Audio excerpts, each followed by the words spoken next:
Chapter 1. The Text That Broke the Silence. My name is Marianne Cole, and before my world collapsed, I was the kind of woman people mistook for soft. I believed in loyalty, in marriage, in building a quiet life with someone I thought I knew. But the day I discovered my husband had drained our accounts, stolen my identity, and already walked away as if I was nothing more than a loose end he needed to cut, something inside me broke in a way that did not shatter, it sharpened. Betrayal is not always loud. Sometimes it sleeps beside you, smiles at you, and speaks to you like forever is still intact. And when the truth rose up to meet me, I realized I was not losing my life. I was simply taking back the pieces he never deserved to touch. The bell over the door chimed just as I finished wrapping a silver bracelet for a customer, and for a moment, everything in my little boutique in Denver felt perfectly ordinary. The late afternoon light came through the front windows in soft strips, catching on glass display cases and the racks of handmade scarves. The air smelled like candle wax and coffee from the shop next door. It was the kind of quiet weekday that made me feel safe, as if the world was simple and predictable. My phone buzzed against the counter, face down. I almost ignored it. At 4:30 on a Tuesday, it was usually a shipping notification or a text from one of my assistants asking about the schedule. I slid the bag across the counter to the woman in front of me, thanked her, and smiled as she stepped out into the chilly Colorado air. When the door closed behind her, I picked up the phone and tapped the screen. The message sat there, a block of text in the middle of the screen, the kind that takes a second for the brain to understand, then another second to accept that it is not a joke. Travis wrote that he was done, that he had left, that there was no point trying to call. He said he had taken everything from our joint account, and that by the time I read it, he would be at the airport with Kayla, catching a flight to Miami. My first thought was that my hands did not belong to me anymore. They shook so hard I almost dropped the phone. I set it down on the glass counter and pressed my palms flat, watching the tremor in my fingers like it belonged to someone else. The room did not tilt or blur the way people describe in movies. Everything became sharper. The reflection of the pendant lights on the glass, the dust caught in a shaft of light, a tiny chip on the corner of the counter I had been meaning to polish out for weeks. The bell chimed again. Another customer stepped in, a college student with a backpack and earbuds. I watched her walk toward the display of rings as if from the end of a long hallway. I made myself breathe. In, out. My voice, when I spoke, sounded almost normal. "Let me know if you need any help finding a size," I said, walking out from behind the counter. My mouth formed words on its own. My body moved on its own. I slid open a drawer, took out the velvet ring tray, and set it down for her. Inside my chest, where panic wanted to live, something else rose up instead, a solid, cold core. It was not rage, not yet. It was something quieter and much more dangerous. When the girl left with a simple silver band, I locked the door behind her and flipped the sign to "closed," even though I still had an hour left in the day. Then I sank onto the stool behind the counter and read the message again, line by line. He said he had emptied the account, that I would not be able to touch a cent of it, that I should not try to call his parents to guilt them into helping me. He wrote that I had pushed him too far, that he deserved happiness, and that Kayla understood him in a way I never had. Kayla. The name felt like sand in my teeth. I had seen it once before, glowing on his phone months earlier, when he thought I was in bed and I walked past the kitchen and saw the screen light up. At the time, I told myself it was a coworker, a friend, anyone but what my gut whispered it was. I remembered the first night I realized something was wrong, back in late 2021, when he came home from his job at Front Range Medical with a forced smile and the smell of whiskey on his breath, insistently cheerful in a way that did not fit his eyes. Over the next 2 years, I watched him unravel piece by piece. Late nights at the office that did not add up, new clothes he said he bought on clearance even though the tags said otherwise, a sharpness to his voice whenever I asked about our budget, as if simple questions were attacks. I told myself it was stress, that medical sales was brutal, that middle-aged men had midlife crises and then settled down again.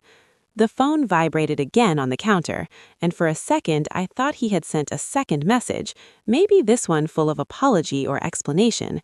Instead, the screen showed the name of my mother-in-law. I almost let it go to voicemail. Then I answered.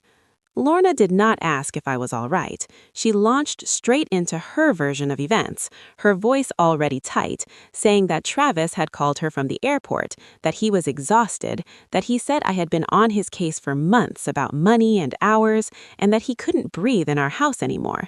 She said any man would break under that pressure, that if I had just trusted him the way his father always had, none of this would be happening. I listened, phone pressed to my ear, staring at a rack of earrings that I suddenly could not remember ordering. I thought of the nights I sat at the kitchen table alone when Travis came home past midnight. I thought of the way Lorna had always looked at our boutique, my boutique, as a cute little hobby rather than the thing that paid half the bills when his commissions dropped. I told her I had to go, that there were customers, even though the shop was empty.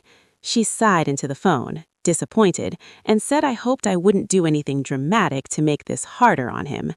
After the call ended, I opened the banking app. My thumb hovered for a second, as if by not tapping I could delay the truth. Then the numbers appeared. Available balance in the joint account, 0. Savings, 0. Personal account, the small cushion I had kept separate, still there, but feeling suddenly very thin. One more notification sat at the top of the screen, a pending loan application under my name for $18,500. The details were sparse, just enough to confirm that someone had used my social security number and our address a few days earlier. My first instinct was to call the bank and start screaming. Instead, I forced myself to make a list in my head. Call the bank, get everything in writing, call someone who knew what they were doing, check the safe. The safe sat in the small office at the back of the boutique behind a curtain, half hidden by boxes of packaging supplies. I closed the shop lights, leaving only the warm glow from the office, and knelt on the rug. My fingers did not shake as I spun the dial. I had memorized the combinations so long ago that the numbers felt like part of my skin. Inside the safe was a neat stack of folders, tax returns from the last 5 years, a copy of our mortgage, photographs of account statements I had taken on my phone in February when Travis left his laptop open, printouts of emails he forwarded here and there that mentioned bonuses he never told me about. All the little pieces I had been too afraid to look at together. I pulled out the thickest folder, the one labeled in my own handwriting with 3 words I had never shown anyone. Travis, questionable charges. Receipts I had collected since early 2023. Hotel stays he said were for conferences but didn't match his company schedule. Restaurants in parts of town he never took me to.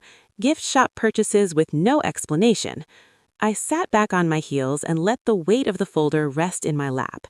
The humiliation from the text message was still there, a raw scrape inside my chest, but now another feeling rose up to meet it. Not simple anger, not yet. It was something sharper and cleaner. Understanding. He thought he had blindsided me. He thought he held every card because he ran first, taken the money first, told his version of the story first. Travis had always been good at getting ahead of things, at telling people what to think before they had a chance to form their own opinion. I slid the folder into my bag, locked the safe again, and did one last walk through the boutique, touching the edge of each display, letting the familiar shapes and colors ground me. The store smelled like cedar and jasmine and the faint metallic tang of polished silver. This place was mine. I had built it piece by piece while he chased commissions and status. Outside, the sky over Denver had turned from pale blue to a deeper, colder shade. Streetlights flicked on one by one. I locked the front door and watched my reflection in the glass for a moment, taking in the woman staring back. Tired eyes, yes, and a tightness around the mouth, but also something steadier than I had seen in a long time. If this is the war he wants, I murmured under my breath, letting the words settle in the quiet shop, I will not be the one who loses. Then I turned off the lights and stepped into the evening, the folder heavy in my bag and a new kind of clarity in my chest. Chapter 2. What He Never Knew I Knew. I walked to my car with the folder pressed against my side and the sky already turning the deep blue that comes right before dark in winter. The air outside the boutique bit at my cheeks and made my eyes water, which was almost a relief. It gave me something else to blame the sting on. Driving home, my mind kept jumping back through little moments that I had pushed aside. A hotel charge from Phoenix last spring when Travis had told me he was in Chicago for a conference. Fancy spa transactions that appeared on the credit card statement and vanished again under vague explanations like client entertainment. Late-night calls where he stepped out onto the porch, his voice low, telling me it was his boss from Front Range Medical and that I would not understand the pressure he was under. I remembered one Tuesday night when I had met him at the door with the statement in my hand. I told him that I had seen 3 separate charges at a downtown spa and that the total was more than our mortgage payment. He rolled his eyes and told me that I was imagining patterns where there were none, that he was courting a big hospital account, and that this was just part of sales. When I asked why the charges all came after midnight, he laughed in a way that did not reach his eyes and said that sometimes doctors only had time that late. Back then, I had let his words settle over my doubts like a thin blanket. It never really kept the cold out, but it made me feel silly for worrying. I pulled up in front of our little brick house in southeast Denver, killed the engine, and just sat there while the dashboard light slowly dimmed. The street was quiet. A dog barked a few houses down. Somewhere not far away, a train horn sounded. Inside the house, through the front window, I saw nothing. No lamp on, no jacket over the back of a chair, no shadow moving through the living room. I flipped open the folder again and stared at the copies I have made months ago. Line after line of expenses that did not fit the life we shared. It looked less like a list of mistakes now and more like a trail. The next morning, I called the bank as soon as they opened. I spoke to 3 different people, explained the missing funds and the loan application. They were polite and sympathetic, but careful. They could freeze certain things temporarily, they said, but to challenge the loan application and any fraudulent transactions, I should probably speak with a specialist or an attorney. After I hung up, I sat at the kitchen table with a cup of coffee gone cold and my laptop open. I typed search terms I never thought I would need: forensic accountant, financial fraud marriage, identity theft with spouse. One name kept coming up in the Denver area, linked to articles about corporate audits and messy divorces. Jonah Pierce.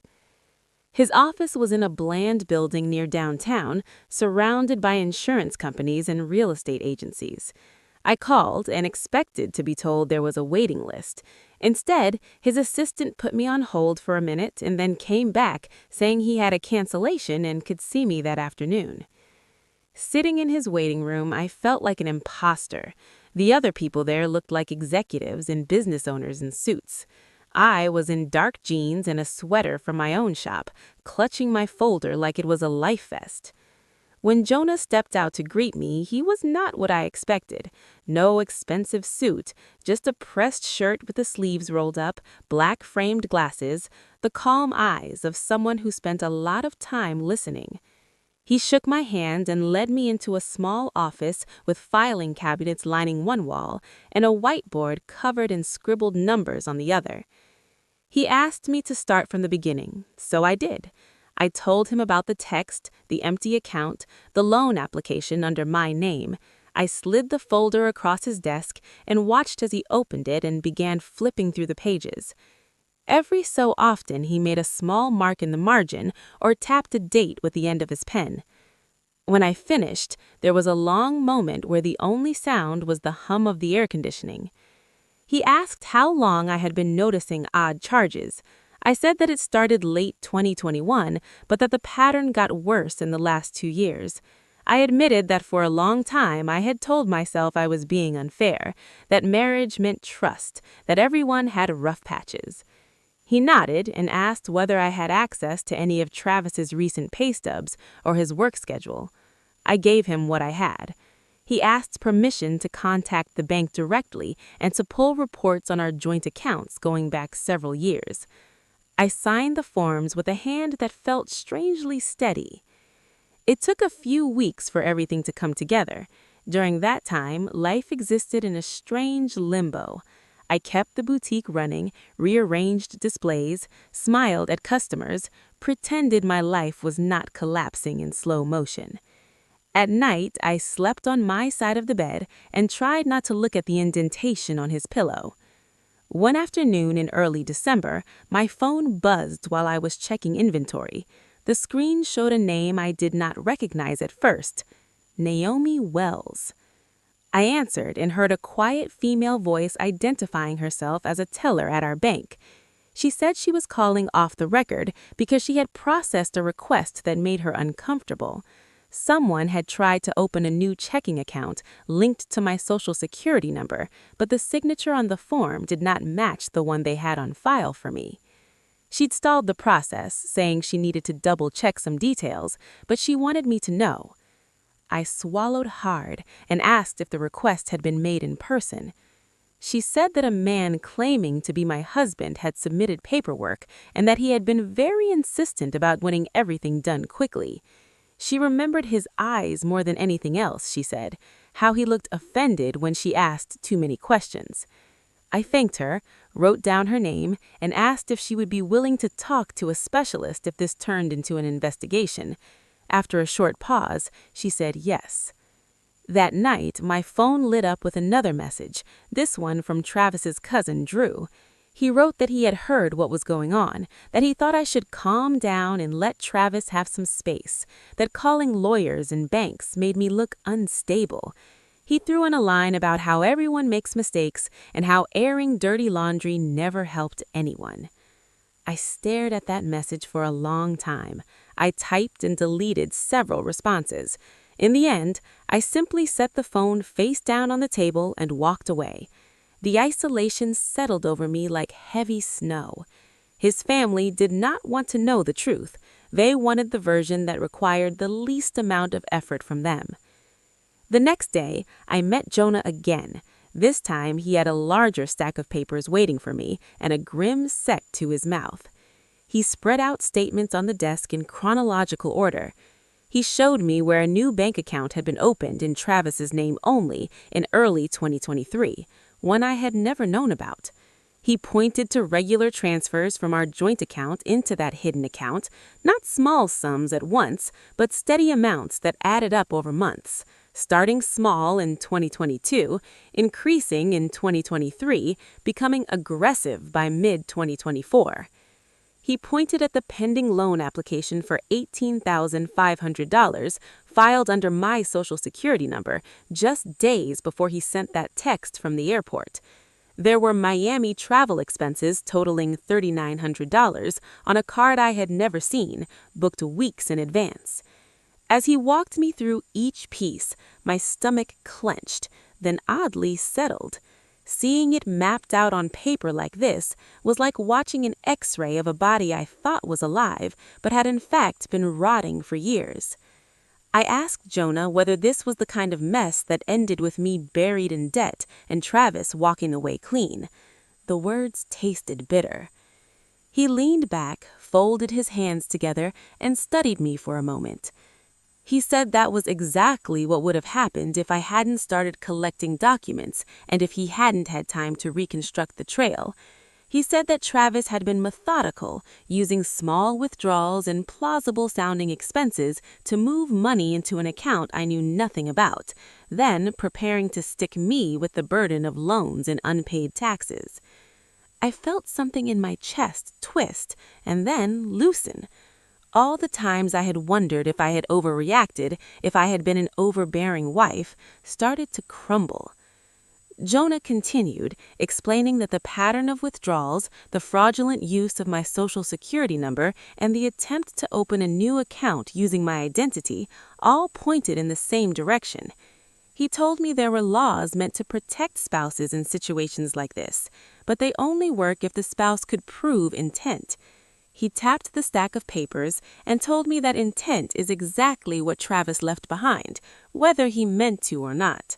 For a second, I saw Travis in my mind, smiling that practiced sales smile, telling me that I was imagining things. The memory didn't hurt as much as it had before. It made me angry in a clean, focused way. I asked Jonah what the next step was. He said we would need to involve authorities beyond the bank, that a detective who focused on financial crimes could open a case.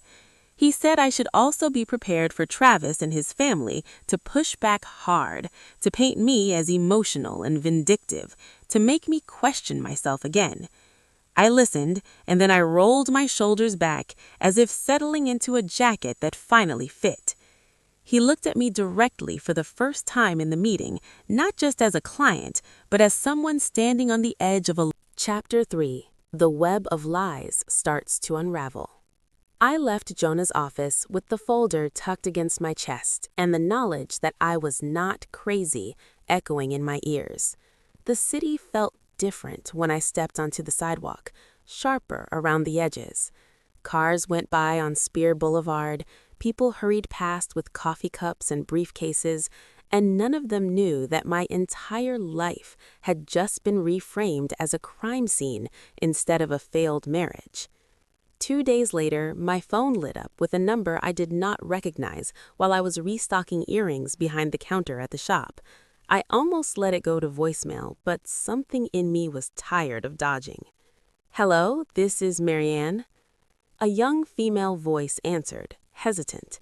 "Is this Marianne Cole?" she asked. "My name is Kayla Hart. I think we need to talk." The name hit me like a slap. For a second, I could not place it, and then the memory of that text from Travis came back, the way he had written that he was flying to Miami with Kayla. I gripped the edge of the counter. "What do you want?" I asked, keeping my voice flat. "I know this is weird," she said quickly, "but Travis is not who he told me he was. I did not know he was still living with you until last week. He lied to me. I just thought maybe you should hear it from me and not secondhand. Could we meet somewhere public?" The version of me from 6 months ago might have hung up. The version of me with Jonah's stack of evidence and Naomi's warning said yes. We agreed to meet the next afternoon at a little coffee shop in the Highlands neighborhood, the kind of place with brick walls and plants hanging from the ceiling. I arrived early and sat near the window, every muscle tight. When the door opened and a slim brunette in her 20s walked in, looking around with wide eyes, I knew it was her. She spotted me and came over, clutching her bag strap with both hands. "Marianne?" she asked. "Yes." I gestured to the chair. "Sit." She sat and for a moment just twisted the paper cup lid between her fingers. "I thought he was divorced," she blurted. "That is what he told me." I watched her face, the way it crumpled on that last word. "Travis tells a lot of stories," I said. "Which one did you get?" She gave a short, humorless laugh. "He said you were controlling," she said, "that you spent money like water and blamed him when bills were late. He said you threatened to ruin his career if he left. I know how it sounds now. At the time, I thought I was helping him escape something toxic." The irony of that word sat between us. "Did he tell you he emptied our accounts?" I asked quietly. "Or that he used my information to apply for loans?" Her eyes widened. "No, he told me you drained everything when you found out about me." She fumbled in her bag and pulled out her phone. "I have our emails. I did not know if any of this would help you, but after he yelled at me for asking questions about Miami, I started looking through them." She scrolled and then turned the screen to me. There were messages where he painted himself as a victim, where he talked about me like a storm he had to survive. In one, dated 3 months before the text, he wrote that he was setting things up so she cannot take me down with her when I leave, and that the debt will land in her lap where it belongs. Reading those words, I felt my throat tighten, but it was not the devastation I expected. It was confirmation.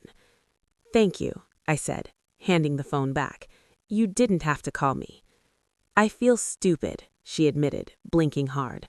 "I left my apartment. I told my friends he was this amazing guy, and he's been lying to both of us. I'm sorry for believing him." "You're not the first person he's manipulated, and you'll not be the last if we let him walk away clean." She nodded slowly. "If you need me to talk to anyone about what he told me, I will," she said. "He should not get away with this." After we parted, I sat in my car for a minute and stared at my own reflection in the rearview mirror. There was something surreal about meeting the woman my husband had chosen as his fresh start and realizing she was just another piece on his board. That evening, my phone rang again. This time, it was my father-in-law. "Marianne," Robert said, skipping any greeting, "your mother-in-law is very upset. Travis says you have frozen accounts and called lawyers. He needs the car for work. It's registered in your name, but we all know you can take the bus to that store of yours. He cannot." I gripped the counter with my free hand. "The car was a birthday gift, Robert, and Travis no longer lives here. He can manage somehow." His voice sharpened. "Don't punish him like this. He's under enough pressure. You women and your emotions are going to destroy this family if you don't calm down." On cue, I heard Lorna in the background, her voice thick with tears.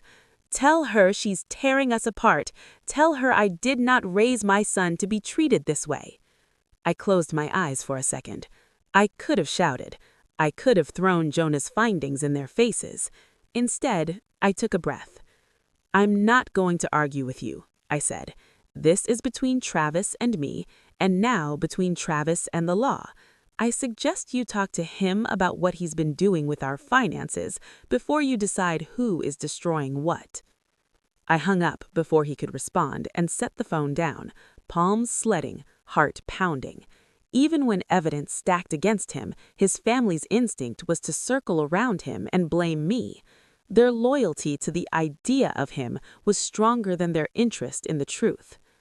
Later that week, as I was carrying boxes from my car into the house, my neighbor Molly leaned over the fence. "Hey, do you have a second?" she asked. She looked nervous, tucking a strand of dark hair behind her ear. "Sure," I said, setting the box down on the porch. "I heard some of what's going on," she said, lowering her voice. "Travis's cousin was out here the other night talking pretty loudly about you." I grimaced. "That doesn't surprise me." She hesitated. "There's something I should have told you a long time ago. Back in 2018, before the pandemic, I saw Travis out in the driveway with some guy I didn't recognize. They were passing an envelope back and forth. There was a lot of cash. I thought maybe it was some side job thing, but the way he looked up when he saw me made my stomach twist. He came over later and joked that he had caught him making a dirty deal for Broncos tickets." I remembered that night. He had come in flushed and laughing, waving a pair of tickets he said he'd won in a sales contest. "I didn't want to cause trouble," Molly continued. "He always acted so charming. I convinced myself it was nothing. But seeing people come and go now, hearing what Oaks are whispering, I feel awful for not saying anything sooner." "You don't have to apologize," I said, though I appreciated that she did. "If this ends up in court, would you be willing to say what you saw?" She took a breath and nodded. "Yeah, I think I owe you that." Her words added another memory to the growing pile of things that had not made sense at the time. 2 days later, another call came, this one from a number with an unfamiliar area code. When I answered, a male voice introduced himself as Carter Yates, then added that he was Kayla's former husband. "She told me you two met. She also told me a few things about your husband. I thought you should know he pulled the same kind of crap with her that he's trying with you." He explained that after their divorce, he had stayed on a joint credit card longer than he should have. Recently, he discovered that a new card had been opened with Kayla's information and that Travis had been using it, racking up charges in both their names. "I dug through the records," Carter said. "There's an application with handwriting that looks nothing like hers. I'm no saint, but I don't like being dragged into someone else's mess. If you're building a case against him, I can send you copies." I agreed and gave him Jonah's office email as well. After our call ended, I gathered the new emails from Kayla, my notes from conversations with Molly, and the documents Carter forwarded. The folder in my bag now held more than suspicious receipts. It held a pattern. Jonah suggested it was time to take everything to law enforcement. He put me in touch with Detective Rowan Hale from the Denver Police Financial Crimes Unit. Meeting Detective Hale in person was less intimidating than I expected. He was in his 40s, tall, with a tired kind of kindness in his eyes that made it clear he had seen a lot of people at their worst. He listened carefully as I walked him through the timeline from the first strange charges to the empty account and the fraudulent loan. He took notes, asked precise questions, and examined each piece of paper I laid on his desk. "This could be something the federal side would want to look at," he said finally. "The use of your social security number, the pattern of movement between accounts, the attempts to open new ones in your name. I'll start the case here and loop in the right people if it meets the threshold." The idea that my husband's schemes might qualify as federal fraud would have terrified me a month ago. Now it felt like justice catching up. On the drive home, the sky over the mountains was streaked with pink and gold. For the first time in weeks, I let myself turn the music up and roll the window down a little. When I pulled into the driveway, my phone buzzed with a new message from an unknown number. I parked, opened it, and felt the temperature around me drop. "Stop now. You don't know who you're provoking." There was no name attached, no hint of who had sent it. The implication was clear enough. I stood there for a long second with the engine ticking as it... Chapter 4. The Fall of a Man Who Thought He Couldn't Be Caught. The hearing was set faster than I expected. Detective Rowan called me 3 days after I gave him everything and said the district attorney had agreed to request an emergency session on the financial issues, especially the loan and the accounts Travis had used in my name. By the time I walked up the stone steps of the Denver courthouse, the winter air felt thinner than usual, like it was pressing higher in my chest. Inside, the hallway outside the courtroom smelled like coffee and old paper. People in suits sat on benches, some whispering to each other, some staring straight ahead. My palms were damp around the strap of my bag. Jonah met me near the doors, his tie slightly crooked like he had put it on in a rush. "You ready?" he asked quietly. "Not really," I said, "but I am here." He gave a half smile. That is what matters. When we stepped into the courtroom, Travis was already there. Seeing him in person for the first time since that text was like looking at a photograph of someone I used to know. He was in a dark suit that I recognized, hair neatly combed, sitting at the table with Avery Summers at his side. His posture was relaxed, almost bored. He glanced back as we entered, and the faint smirk that crossed his face made my skin prickle. On the bench behind him sat Robert and Lorna. Robert looked stiff, jaw clenched, hands on his knees. Lorna clutched a tissue in one fist, eyes red. She would not look at me. My own attorney, a woman named Carla Ruiz that Jonah had recommended, guided me to the opposite table. She spoke in low tones, reminding me when to answer and when to stay silent. I nodded, trying to focus on her voice instead of the pounding in my ears. When the judge came in, everyone stood. Then we sat, and it began. Avery rose first. His voice was smooth, practiced. "Your Honor, this is an unfortunate domestic matter that has been blown out of proportion," he said. "My client, Travis Cole, has been the primary earner for this household for years. He has faced enormous pressure in his role at Front Range Medical, all while supporting his wife and even assisting his in-laws. Recently, his wife has become increasingly volatile, accusing him of outlandish financial crimes, draining accounts, and contacting people at his bank and workplace to damage his reputation." He gestured vaguely in my direction without looking at me. This is at its core a conflict between a jealous, unstable spouse and a man who is simply trying to move on with his life. The words landed like a slap, not because they were new, but because they were now printed into an official record. I kept my gaze on the table in front of me, focusing on the grain of the wood. Carla stood. "Your Honor, what we have here is not an emotional misunderstanding," she said. "We have documented evidence of hidden accounts, the fraudulent use of my client's social security number, and a pattern of financial transfers that indicate clear intent to shift debt onto her." The judge listened, hands folded, eyes moving between us. Then she said she wanted to hear from the forensic accountant. Jonah walked to the witness stand, was sworn in, and sat down. Under Carla's questions, he explained his credentials, the kinds of cases he had handled, and then he began to walk the court through the story the numbers told.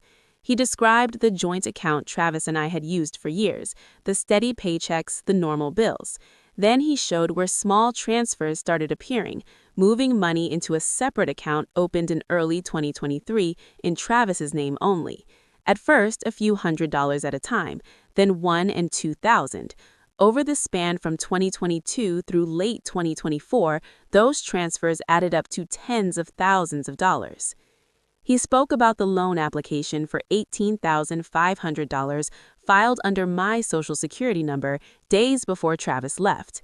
He pointed out that the contact number on the application was Travis's cell phone, not mine, and that the signature did not match any of my records. He explained the Miami travel expenses, $3,900 in tickets and hotel bookings traced to a card I never knew existed. And finally, he said, placing one last sheet in front of him, when you look at the outstanding credit balances and the terms of the pending loan, what appears is a pattern in which approximately $27,000 of obligation would have landed in Miss Cole's name alone if these transactions had gone through without challenge. Carla asked him if this pattern was consistent with someone simply moving money around in a messy divorce.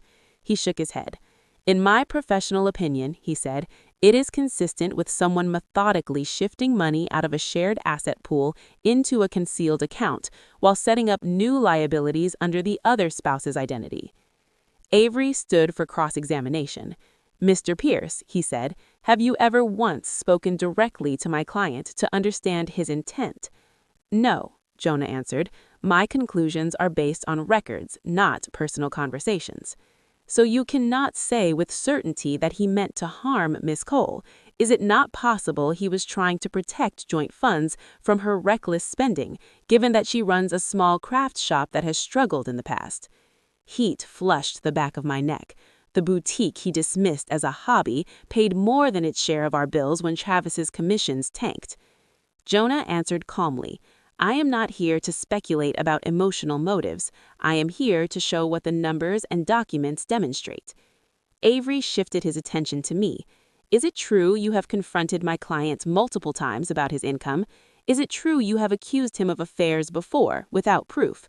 Did you not once threaten to call his employer and accuse him of harassment when he refused to give you access to his email?" Carla objected to the phrasing, and the judge narrowed the scope of the question. In the end, I had to answer whether I had ever threatened to contact his employer. "I told him," I said, forcing my voice to stay steady, "that if he was using work accounts to hide personal transactions in my name, I would have to talk to someone. That was after I found charges in loan applications I did not sign." Avery looked disappointed, as if I had not given him the reaction he wanted. Travis, seated beside him, seized his own chance. "Marianne has never been satisfied," he said. "She blows through money on that store of hers and then blames me when we're tight. She checks every line on the statement, every call, every email. I couldn't breathe at home anymore. I had to do something just to keep us afloat." His voice climbed, sounding less polished than it had when we were younger, and he was still learning how to sell people things. Lorna sniffled behind him. Robert sat rigid, jaw working. The judge reminded him he needed to speak only when questioned. The moment passed, but the sting of his words lingered. Blows through money, unstable, jealous. They were old accusations, worn smooth, but hearing them aired in that room still hurt. I kept my gaze on the table in front of me, focusing on the grain of the wood. Midway through the session, as Jonah stepped down, there was a small commotion near the back of the courtroom. The door opened and Kayla slipped in, clutching something small and black in one hand. She wore a plain blouse and jeans, her hair pulled back, no makeup I could see. She scanned the room, met my eyes for a second, then made her way to where a bailiff stood near the side. She spoke quietly to him, handed him the object, which I now saw was a thumb drive, and pointed briefly toward me and then toward Travis. The bailiff took it up to the judge, who looked at it, then at Carla. "Counsel," the judge said, "it appears there is additional evidence being offered that may pertain to this case. Do you wish to review it?" Carla nodded. We were given a short recess while she and Jonah plugged the drive into a laptop and scrolled through the files in a side room. I stood nearby, heart pounding as they read. Kayla hovered in the doorway. "I saved everything he sent me, emails, messages, voicemails. I thought maybe I would need them one day. I guess that's today." Carla glanced up at me. "This is helpful," she said. "It shows premeditation in his own words." Back in the courtroom, Kayla took the stand. Under questioning, she explained how Travis described me, how long he had been planning his exit, how he bragged in one message that he was making sure she's the one left holding the bag when this is over.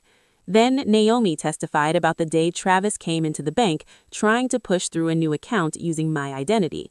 She remembered his irritation when she hesitated, the way he insisted everything was urgent. Carter followed, describing the credit card in Kayla's name that Travis had used without her knowledge and the forged signature that had tipped him off. As each person spoke, I watched Travis. He went from smug to tight-lipped to openly angry. At one point, he muttered something under his breath about lies and ungrateful people. The judge told him sharply to be quiet. Near the end of the session, a woman in a dark suit stood from the second row and approached the bench when invited. She introduced herself as Agent Brooke Lawson from the Internal Revenue Service Criminal Investigation Division. She had been reviewing the financial records Detective Hale had provided and wanted the court to understand that the behavior in question might implicate not just marital property laws, but federal statutes involving identity theft and tax reporting. The room went still. Agent Lawson spoke in measured tones about red flags in the transfers, unexplained discrepancies between reported income and actual spending, and the risk of fraudulent returns if someone filed under my name without my knowledge. "I am not here to argue the divorce," she said. "I am here to make clear that there is sufficient concern to open a separate federal investigation into Mr. Cole's financial conduct." By then, Travis's face was pale under his tan. Avery whispered in his ear, but he shrugged him off, eyes fixed on some point on the wall. When all the testimony was finished, the judge took a few minutes to look over her notes. The silence in the room crackled. Finally, she spoke. She said that based on the evidence from the forensic accountant, the bank employee, the witnesses, and the documents filed under my Social Security number, she was ordering an immediate freeze on all accounts in Travis Cole's name pending further review. She ordered that the pending loan be canceled and any associated obligations removed from my record. She directed that any shared debts be evaluated with the understanding that I was not involved in the fraudulent applications. She looked directly at Travis as she said that the court was deeply concerned about the pattern emerging and that his actions might have consequences far beyond this room. Behind him, Lorna let out a choked sound. Robert's shoulders sagged as if something heavy had finally settled on them. The gavel came down, and just like that, a line was drawn that he could not spin his way across. Outside the courtroom, the hallway felt strangely quiet. Attorneys moved past us, already thinking about their next cases. Jonah touched my arm lightly. "You did well," he said. "This was a big step." I nodded. I did not feel victorious. I felt emptied out and somehow lighter at the same time. Through the tall windows at the end of the corridor, I could see the gray outline of the Rockies in the distance, faint under a layer of cloud. I walked toward the exit, the sound of my own footsteps loud in my ears, and pushed open the heavy glass doors into the cold Denver air. Chapter 5. Rising from Ruins. Cold air closed around me as I stepped out of the courthouse, the kind that burns your lungs ortal and wakes every nerve up. I stood at the top of the steps for a moment, watching my breath fog in front of me, and realized my hands were not shaking. For the first time since that text in my shop, I felt like I was standing on solid ground again. The days after the hearing blurred into one long stretch of phone calls and paperwork. There were follow-up meetings with Carla, with Detective Hale, and with Agent Lawson. There were forms to sign so the frozen accounts could be sorted, letters from the bank confirming that the fraudulent loan had been canceled and removed from my record. Each envelope that arrived felt like another thread being pulled out of the knot Travis had tied. Word traveled faster than I expected. Someone at Front Range Medical called me a week later, a woman from Human Resources I had met only once at a holiday party years before. She thanked me for confirming the documentation the court had presented, said that the company took these matters seriously, and that Travis was no longer employed there. Her tone was careful, but there was no hiding the fact that his carefully built image as a dependable sales leader had cracked.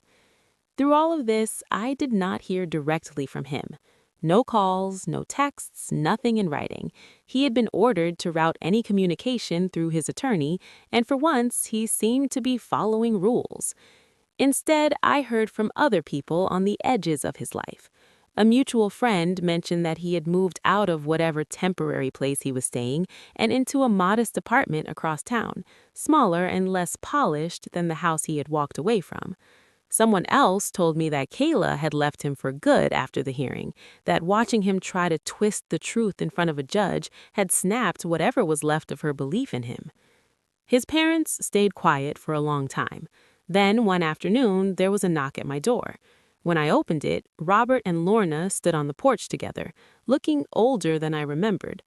Lorna's eyes were puffy, her hair pulled back without its usual care. Robert held his shoulders a little less straight, as if the weight he had carried for years had finally settled in a place his spine could feel. He asked if they could come in. I stepped aside and led them to the living room. We sat with an awkward space between us on the couch and armchair. For a while, no one spoke. It was Robert who finally cleared his throat.